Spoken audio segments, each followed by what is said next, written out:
What would you do if your entire family was starving and you had less than $1 to feed them for a week? This wasn't a hypothetical question for millions of Americans during the 1930s. It was their daily reality. The meals they created from practically nothing are now forgotten pieces of history. Number 1, fried Bologna sandwiches. Would you believe a single slice of Bologna could feed a family of 4? During the Great Depression, families figured out this wasn't just possible, it was necessary for survival. Bologna became a treasured protein source because it was affordable and could be sliced paper thin to stretch further. The magic happened when that thin slice hit a hot pan. The heat made the Bologna puff up, creating the illusion of more food on the plate. That distinctive sizzle became a special sound for children of the era, a rare signal that meat was actually on the menu that day. The sandwich itself was bare bones, just that slice of fried Bologna between 2 pieces of plain bread. Condiments? Those were luxuries few could afford. Some families saved bacon grease for weeks just to have something to fry the Bologna in. Number 2, chipped beef on toast, SOS. Did you know the military nickname for this Depression-era staple was actually shit on a shingle? This crude but honest description tells you everything about how people viewed this meal, necessary but hardly appetizing. Chipped beef came in small glass jars, preserved in salt that made it last for months without refrigeration. Families would rinse off as much salt as they could, then create a gravy using flour, water, and whatever fat was available, usually saved drippings from previous meals. A single jar of chipped beef could feed a family for multiple meals by adding more flour and water to the gravy. For many Americans, this dish wasn't just food. It was a daily reminder of their economic situation, served on a plate that couldn't be disguised as anything other than survival food. Number 3, lard or dripping bread. Families saved every bit of fat from any meat they could afford. Nothing went to waste. The drippings from a Sunday chicken, if they were lucky enough to have one, might provide fat for bread the entire week. Some added salt if available, but many ate it plain. Children sometimes received lard bread with a sprinkle of sugar as a special treat. Parents desperately tried to pass this off as dessert. The contrast between savory fat and sweet sugar created an illusion of luxury in desperate circumstances. What made this meal important was its caloric density. When food was scarce, fat provided the most energy per bite, helping working adults maintain enough strength to continue looking for jobs or performing manual labor. Number 4, cornbread and milk. When the stock market crashed in 1929, cornmeal cost just pennies compared to wheat flour, making cornbread and milk the go-to dinner for struggling families across America. Cornmeal had another advantage too. Many families grew corn in small garden plots, grinding it themselves when store-bought meal wasn't an option. The milk in this simple meal was rarely fresh. Most families used powdered milk mixed with water, while the poorest used plain water or even the liquid from canned vegetables to soften the cornbread. In rural areas where hunger was widespread, this combination provided crucial calories and nutrients that prevented the vitamin deficiencies becoming common among the poorest Americans. Number 5, potato soup. How much flavor can you coax from water, potatoes, and an onion? During the Great Depression, women became experts at this kitchen magic trick because they had no choice. Potato soup was the ultimate stretch meal, a few potatoes transformed into enough liquid to fill every bowl at the table. This created the feeling of fullness even when actual nutrition was minimal. Most families grew these potatoes in backyard gardens or vacant lots. The recipe was brutally simple: potatoes, water, and salt. If the family was doing slightly better, they added an onion. Milk was a luxury version that many couldn't afford. Instead, some added a tablespoon of flour to create a thicker texture that felt more satisfying.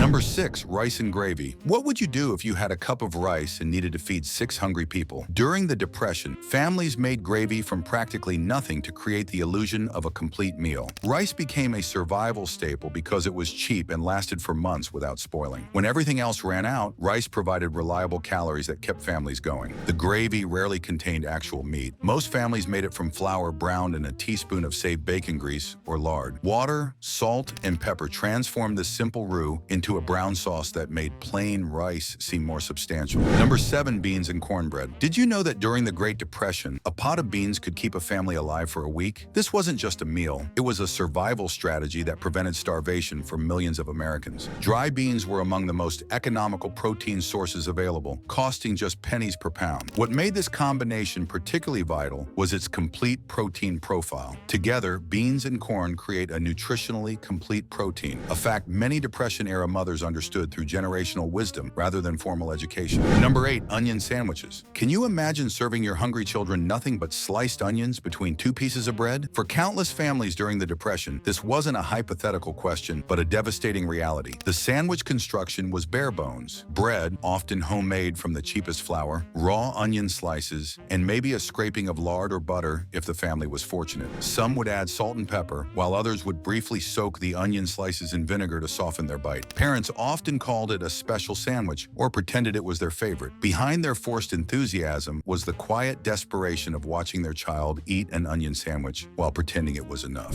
Number 9. Boiled cabbage and potatoes. What happens when your grocery budget is measured in pennies, not dollars? For millions during the Depression, the answer was a pot of boiled cabbage and potatoes, the cheapest vegetables that could still keep a family alive. Both cabbage and potatoes could be grown in small home gardens, making them accessible even to city families who turned vacant lots into relief gardens. A single cabbage combined with potatoes could feed a family for days. This simple pot of vegetables represents the thin line many families walk between subsistence and starvation, just enough to survive another day of the economic disaster that had engulfed America. Number 10. Hot water cornbread. When even the most basic ingredients ran scarce, how did families put anything on the table? Hot water cornbread emerged as the answer for those facing the absolute bottom of poverty. Unlike traditional cornbread, this version required no eggs, no milk, and no baking powder, just cornmeal, hot water, and salt. The resulting patties were fried in whatever fat was available, or sometimes just cooked on a dry pan when even fat was too precious to use. The technique worked through a simple process where hot water caused the cornmeal starches to swell and hold together without eggs or milk. This scientific principle, understood through experience rather than education, allowed families to create food from nearly nothing. Number 11. Ketchup sandwiches. Ketchup became valuable not for nutrition but for its strong flavor. When meat, vegetables, and even fat disappeared from the family budget, ketchup made plain bread seem like something more substantial through taste alone. Some families watered down the ketchup to make it last longer, creating a pink sauce that covered more slices. Others saved ketchup packets from restaurants, carefully squeezing out every last drop when nothing else was available. Many Depression survivors recall the shame they felt bringing ketchup sandwiches to school, hiding them from classmates, or claiming they weren't hungry, rather than revealing the true nature of their lunch. Number 12. Salt pork and beans. What could you make with a $50 in absolute desperation? For many families, the answer was salt pork and beans, a meal where a tiny cube of fat meat could flavor a pot that needed to feed 8 or more hungry mouths. Salt pork was essentially fatty pork preserved in salt, the cheapest meat available because it was mostly fat rather than protein. Families cut it into the smallest possible pieces, sometimes just a half-inch cube, to flavor an entire pot of beans. What made this meal important was how it could last for days. The pot stayed on the back of the stove, with family members taking small portions as needed. In winter, this cooking pot served double duty, providing both food and helping to heat small apartments or shacks. Number 13. Hominy grits with butter. When meat disappeared from the American table, what replaced it as the center of the meal? For many Southern families and those who migrated north during the Depression, hominy grits became the new foundation of daily nutrition. Grits were economic champions on multiple fronts. They were dirt cheap, expanded dramatically when cooked, and needed barely any fuel to prepare. A modest handful created the illusion of a full plate when nothing else could. For countless families, grits became the last stand against hunger, when gardens failed, when work vanished, when government help fell short. Number 14. Oatmeal with water, no milk. For countless Depression-era days, a 5-pound bag of oats cost less than 20 cents and could feed a family of 6 for nearly 2 weeks if carefully rationed. The preparation was stripped to basics, just oats and water, maybe a pinch of salt. Some families added a spoonful of sugar or watered-down molasses to create the illusion of sweetness. Parents developed creative explanations, telling children the water-based version was lighter or healthier. Some served it with great ceremony in their best bowls, creating a psychological framework that helped children accept this austere meal.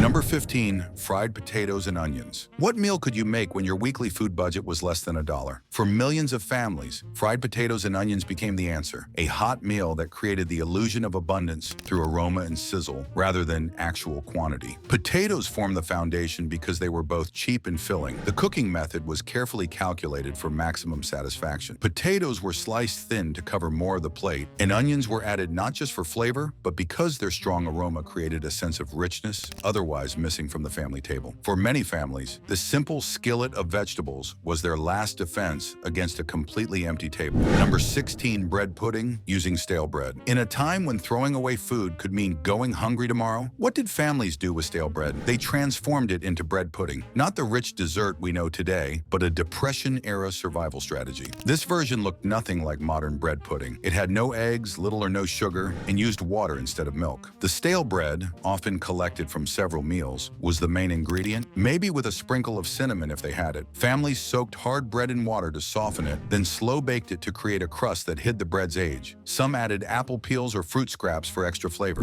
Number 17, navy bean soup. How much nourishment can you extract from a handful of beans in water? During the Depression, women became experts at this calculation, with navy bean soup emerging as one of the most economical meals possible. The preparation was careful and deliberate. Beans soaked overnight to save precious fuel, then simmered for hours with water and salt. Lucky families might add an onion or a saved ham bone. The pot stayed on the back of the stove, with more water added daily to stretch it further. The starchy broth felt substantial, even when ingredients were minimal. Number 18, eggs and rice. Depression-era, mothers developed eggs and rice, a strategic combination that could stretch one protein source across many hungry stomachs. Rice formed the foundation because of its unique economics. It expanded when cooked, turning a small handful into a full plate. A pound of rice could provide the base for many family meals at minimal cost. The egg would be scrambled and carefully distributed throughout the rice, creating the impression of more protein than actually existed. One egg could provide a hint of protein for 4 or more people this way.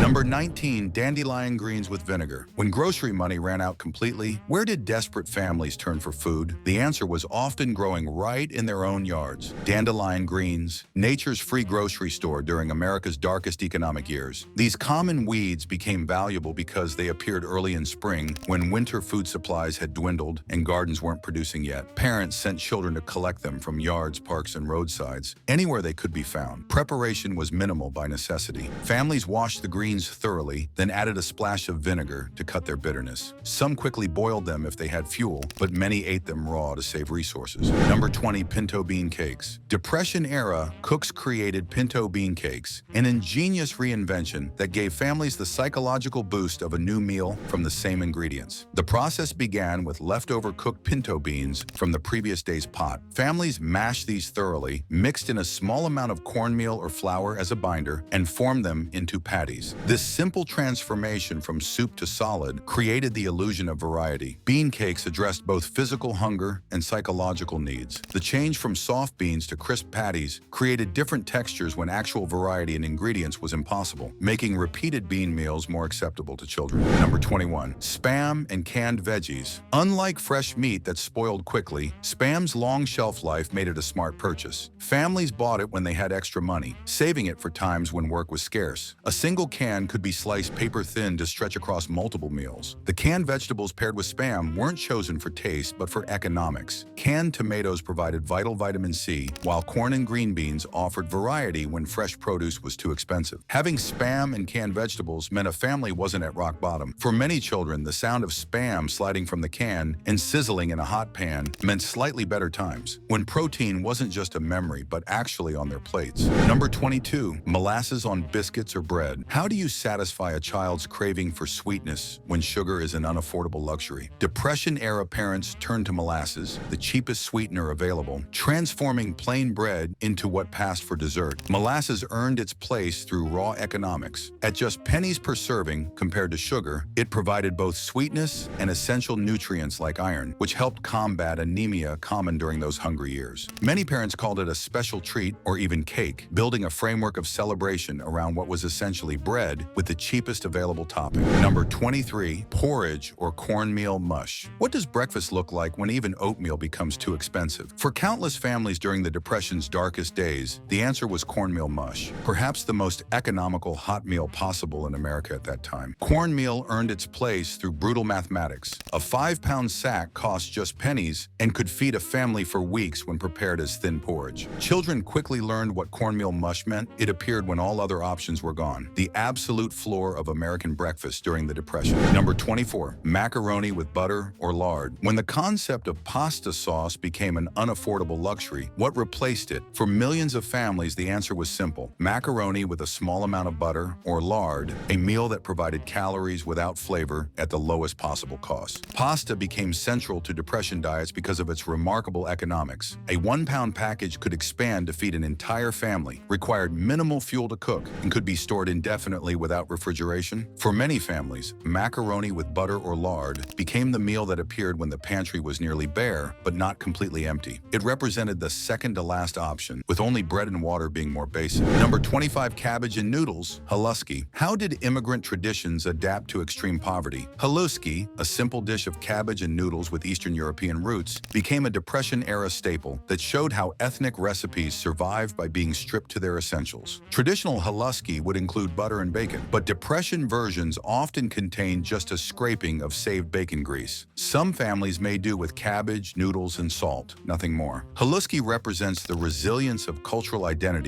when poverty stripped away most other expressions of heritage. These 25 forgotten meals weren't just food, they were survival strategies that kept millions of Americans alive during the Great Depression. Each dish tells a story of remarkable human adaptation and dignity in desperate times. The next time you open a fully stocked refrigerator or throw away leftovers, remember that your grandparents or great-grandparents would have seen such abundance as miraculous. Their ability to create meals from practically nothing might be their greatest legacy.